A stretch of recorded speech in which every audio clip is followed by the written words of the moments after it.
नमस्कार दोस्तों, हमारे चैनल में आप सभी का स्वागत है। दोस्तों, ये कहानी अगर आपको अच्छी लगे तो लाइक शेयर जरूर करें। चैनल पे नए हैं तो सब्सक्राइब जरूर करिए। निर्मला की ननद के लिए एक लड़का और देखा गया। लड़के को लड़की पसंद आ गई और सब बातें तय हो गई।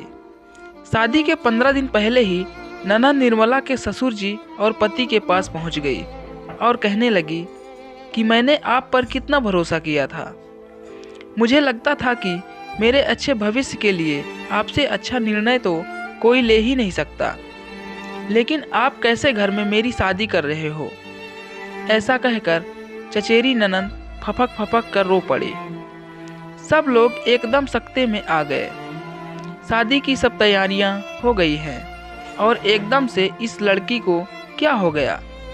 निर्मला के ससुर ने प्यार से पूछा, बेटा ऐसा क्या हो गया?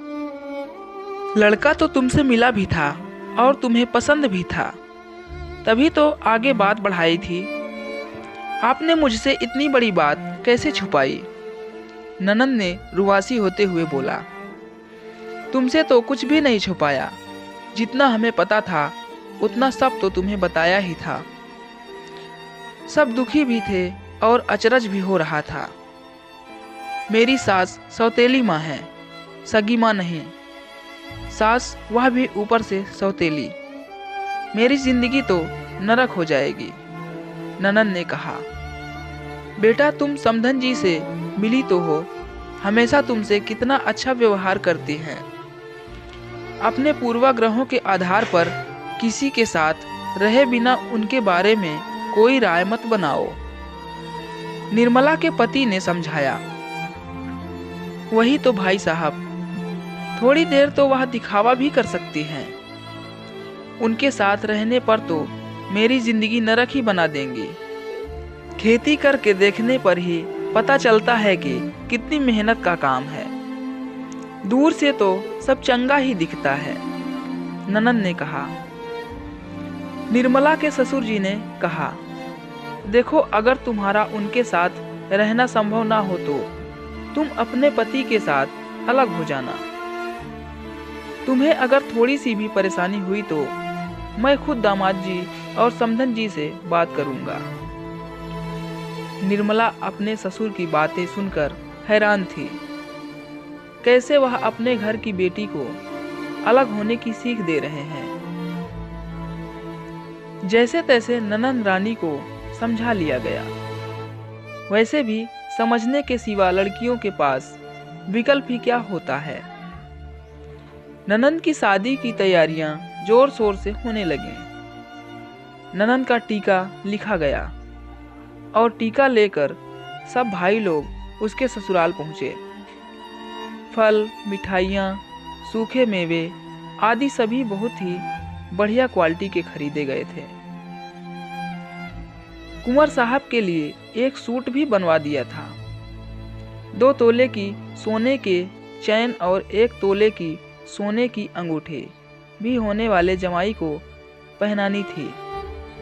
लेकिन ननद के ससुर जी ने जिद पकड़ ली कि स्कूटर दो, टीका तो तब ही लूंगा। दहेज प्रथा आज भी ज्यों की त्यों कायम है। पता नहीं लड़कों का स्वाभिमान कहाँ चला जाता है। अपने कलेजे का टुकड़ा तो दो, साथ ही दान दहेज भी दो। हम भारतीय तो अपनी कमाई और बचत सिर्फ 2 ही जगह खर्च करते हैं, एक तो बड़ा सा घर बनाने में और दूसरा शादी में। निर्मला के पति ने टीके में फ्रिज, मिक्सर, टीवी तो दिया ही था।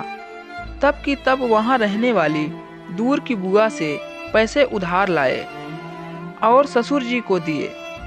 उसके बाद ननद का टीका हुआ। ननद की शादी अच्छे से हो गई और वह अपने ससुराल चली गई। ननद की सास के सरल और सेवाभावी स्वभाव के सभी कायल थे। ननद को भी जल्द ही समझ आ गया कि वह जैसा सोच रही थी उसकी सास, सौतेली सास, वैसी बिल्कुल भी नहीं थी। ननद के जरा सा सिर में दर्द हो जाने पर सास उसे किसी काम को हाथ तक नहीं लगाने देती थी। उसकी पसंद की अदरक वाली चाय उसे बना कर देती थी। सिर पर बाम मलती थी। यदि निर्मला या उनके पति या घर का कोई भी सदस्य ननंद के ससुराल जाता तो सासू माँ कहती, बेटा तुम उनके पास बैठकर आराम से बातें करो, चाय नाश्ता सब मैं देख लूँगी। निर्मला की इस ननंद ने अपने पीहर का कोई भी फंक्शन कभी भी मिस नहीं किया, क्योंकि उसके पीछे से सासू माँ घर को संभाल लेती थी।